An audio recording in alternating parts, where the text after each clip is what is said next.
कदम बढ़ाओ नवाज शरीफ, हम तुम्हारे साथ हैं। मैं पीछे मुड़ के देखा, कोई भी नाल नहीं सी। अपनी 40 साल जिंदगी में आपको यही बात समझ नहीं आई कि कौम हमेशा बहादुरों का साथ देती है, हमेशा बहादुर को अपना लीडर मानती है, मगर आप तो अपनी जान बचाने के लिए उसी को अपनी कामयाबी समझते रहे। असल में मियाँ साहब, पता है मसला क्या है कि आपकी जो सियासत है ना, वो इस्टेब्लिशमेंट की क्यारियों में परवान चढ़ी हुई है और यही वो फना के घाट उतर चुकी है। तो माफ़ कीजिएगा अगर मेरे अल्फाज सख्त हों। कौम ने कई बार आपको राहबरी के मनसब से सरफराज किया, मगर हर बार आपने अपने ज़ाती मफाद के लिए कौम को धोखा दिया। जब जब आपको लीडर बनने का मौका मिला तब तब आपने डीलर बनने को तरजीह दी। बाहर निकलेंगे तब आप खुद डील करके मुल्क से बाहर निकल गए। अपनी 40 साल ज़िंदगी में आपको यही बात समझ नहीं आई कि कौम हमेशा बहादुरों का साथ देती है, हमेशा बहादुर को अपना लीडर मानती है, मगर आप तो अपनी जान बचाने के लिए उसी को अपनी कामयाबी समझते रहे। इज़्ज़त बचाने में, अपनी मकबूलियत बचाने में, अपनी महबूबियत बचाने में भी कभी आपको दिलचस्पी नहीं रही। मैं ये नहीं कहता कि आप कभी मकबूलियत और महबूबियत के दर्जे पे फायज़ नहीं रहे, मकबूलियत के दर्जे पे तो यकीनन आप फायज़ रहे हैं, लेकिन उसके लिए आपने ख़ुद कुर्बानी कितनी दी है, ये एक डिबेटेबल बात है। तो मियाँ साहब, आप जानते थे रोज़े अव्वल से ही कि आपका इत्तेहाद जो है वो अवाम नहीं बल्कि पसे पर्दा ताकतवर हलकों से है, इसीलिए आपने कभी भी अवाम पे भरोसा नहीं किया। आप हमेशा अवाम से ये गिला करते हुए नज़र आए हैं कि अवाम ने मेरे साथ अच्छी नहीं की और मेरा साथ नहीं दिया। आप वो ये जुमला भी अक्सर बोलते हैं कि बहुत दफ़ा आप ये बात कर चुके हैं कि मैं ये सुनता था, कदम बढ़ाओ नवाज शरीफ, हम तुम्हारे साथ हैं। मैं पीछे मुड़ के देखा, कोई भी नाल नहीं सी। वो क्यों नाल नहीं थे आपके, क्यों आपके साथ नहीं थे? इसलिए कि लोगों को आपकी ज़ात पर इत्मीनान नहीं था।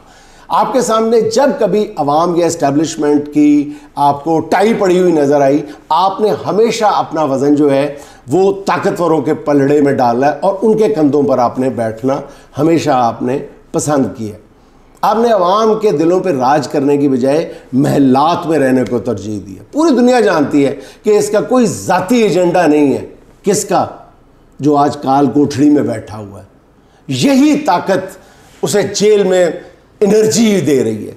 उसके लिए सबसे बड़ा सोर्स ऑफ एनर्जी उस कैदी नंबर 804 के लिए यही अवाम की मकबूलियत है। उस पर सख्त से सख्त वक्त आ रहा है, उसके लिए नित नई मनूस से मनूस खबरें आ रही हैं, उसके लिए आए रोज़ सुबह दोपहर शाम दिल को दहला देने वाली खबरें उस तक पहुंचाई जा रही हैं, उसको तोड़ने की कोशिश की जा रही है, उसका हौसला पाश करने की कोशिश की जा रही है। लेकिन वो क्या चीज़ है जो उसको जोड़े रखे? वो क्या चीज़ है जो उसको पिछले दिन से अगले दिन के लिए और ज़्यादा तवाना बनाए चले जा रही है? वो है अवाम की मकबूलियत, वो है अल्लाह पर उसका एतबार, एतमाद, ईमान।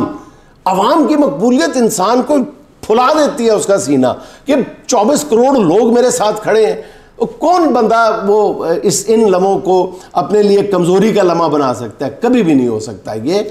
आप मियाँ साहब, ये जो दूसरी तरफ नित नई चौखटों पर सजदा रेज होते नज़र आते हैं ना, इससे आपको कुछ भी नहीं मिला। और दूसरी तरफ वो जो बंदा है उसने जो एक बात कह दी है उस पर वो डट के खड़ा हो गया। सीधी सीधी बात है, आप माने या ना माने। लेकिन ये जो है ना कि हमेशा आपने इस्टेब्लिशमेंट के करीब होने के आपने कोई ना कोई रास्ते तलाश किए। जब भी आप मुश्किल में आते हैं, बल्कि मुश्किल में आने का इम्कान भी पैदा होता है, तो फौरी तौर पे आप कोई ना कोई ऐसा मसला बना लेते हैं कि या इस्टेब्लिशमेंट आपके प्यार में मुब्तला हो जाती है या आप उनको लुभाने की कोशिश करते रहते हैं। और मतलब आप ये समझते हैं कि अब इन हालात में इस्टेब्लिशमेंट को मेरे अलावा कोई भाएगा नहीं। तो इस गलतफहमी का शिकार नहीं होना चाहिए मियाँ साहब। वो कहते हैं ना, मियाँ बीवी की लड़ाई हो जाती है तो मियाँ बीवी को कहता है, और जाओ जाओ, मुझे तुम जैसी हज़ारों मिल जाएंगी। तो बीवी के मुस्कुरा के कहती है, अच्छा फिर भी मुझ जैसी ही चाहिए। तो मियाँ साहब, किसी किस्म की गलत फहमी का शिकार ना हो। ये जो आपके दिल में है ना कि फिर भी मुझ जैसी ही चाहिए, ऐसा मामला नहीं है।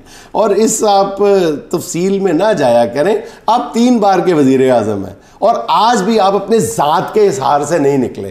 कभी कैद में बैठे हुए इमरान खान ने यह शिकवा किया है, कभी यह तजवीज़ पेश की है कि मुझे कैद से रिहाई दिलाई जाए? एक दफ़ा भी वो अपनी बात ही नहीं करता। आप जब भी करते हैं, 3 बार वज़ीर आज़म रह चुके हैं, आज भी आप बात करते हैं तो अपनी ज़ात से ही शुरू करते हैं, मुझे क्यों निकाला, मुझे क्यों निकाला। भूल जाए आप उस बात को, खुदा के लिए, मुझे क्यों निकाला, मुझे क्यों। आप अपनी ज़ात के खौल से नहीं निकल रहे, यही है मसला। इसीलिए आप मामले को समझने की कोशिश नहीं कर रहे कि अवाम आपसे बदजन क्यों हो रही है, अवाम किसी एक बंदे की मोहब्बत में गिरफ्तार क्यों इतनी बुरी तरह से हो रही है। तो आप इतनी डिटेल्स में जाने की कोशिश ना करें। इतनी ना बड़ा पाकी दामा के हकायत, दामन को ज़रा देख, ज़रा बंदे कबा देख। सर आपकी बात अपनी जगह, लेकिन हुकूमत तो बगले बजा रही है कि हमने आटा सस्ता कर दिया और अब लोग इमरान खान का नाम भी भूल जाएंगे। सबसे बड़ी गलत फहमी जो है ना इस वक्त के जो ताकतवर लोग हैं उनको है, हुकूमत को भी है, कि शायद ये इमरान खान की मोहब्बत की वजह और इन हुक्मरानों से नफ़रत की वजह वो महंगाई है, वो सिर्फ महंगाई है। हाँ, महंगाई is one of the factor, ठीक है, एक वजह हो सकती है महंगाई। अवाम इश्ताल के आलम में है, इश्ताल के आलम में वो जो है किसी एक की मोहब्बत में गिरफ़्तार होने की वजह जो है वो सिर्फ महंगाई नहीं है, वो लॉ एंड ऑर्डर की सिचुएशन नहीं है, वो पूरा एक फिनोमेना है जो पिछले 2-3 बरसों में सामने आया है। वो ये है कि आप लोग एक ही वक्त में आवाम जो है 24 करोड़ लोग जो हैं उसकी एक भारी अक्सरियत, हो सकता है 1 करोड़ माइनस भी कर दें, तो वो एक शख्स की एक ही वक्त में मोहब्बत पे भी गिरफ्तार है और दूसरे लोगों की नफ़रत में, हुकूमत के, नून लीग, पीपल्स पार्टी की, इनकी नफ़रत में वो गिरफ्तार हो चुके हैं, इनसे नफ़रत कर रहे हैं। देखिए पाकिस्तान की तारीख़ उठा के देखें, एक वक्त में जो है अवाम किसी एक की मोहब्बत में भी गिरफ्तार हुए हैं, लेकिन ऐन उसी वक्त किसी दूसरे की मोहब्बत में नहीं फंसे।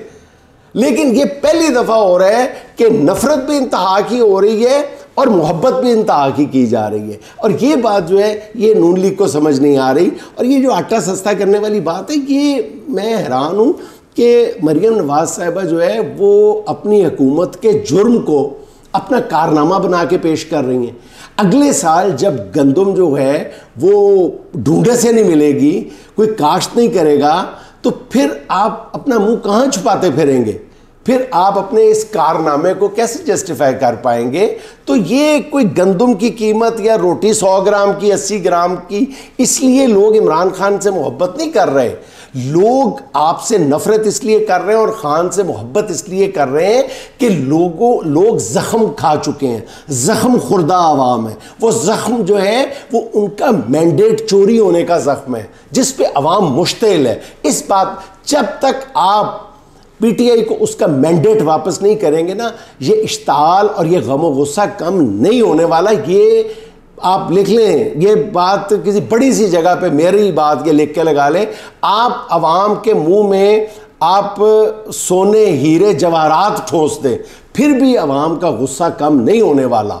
ये महंगाई के खिलाफ गुस्सा नहीं है, ये किसी के खिलाफ अगर गुस्सा है तो उसकी वजह ये है कि आपने मैंडेट चुराया हुआ है, अवाम के एतमाद को ठेस पहुंचाया है, उनकी राय पे डाकाजनी की हुई है आपने। तो अवाम इतनी जल्दी ये नहीं भुला पाएगी जब तक आप उनको उनका मैंडेट वापस नहीं करें।